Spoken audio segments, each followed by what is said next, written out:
Mag-shake tayo ng bawang at dahon ng oregano. Maganda sa mga ibon to, pang immune system at natural dewormer. Ito nga mga kalapatid, so sinishake natin maigi.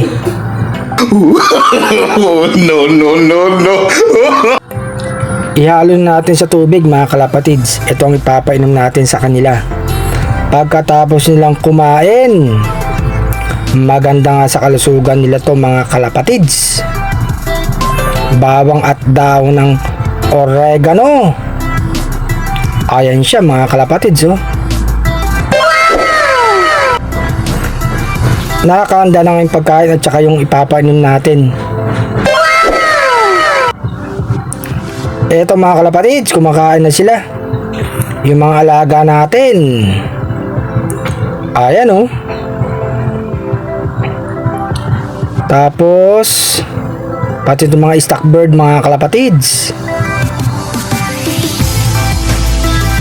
Ayan, andyan na yung dahon at bawang ng oregano mga kalapatids. Ayan, uminom na yung mga young birds natin. Ayun, oh, gustong gusto mga kalapatids. Ayan sila, okay na, nakakain na at nakainom.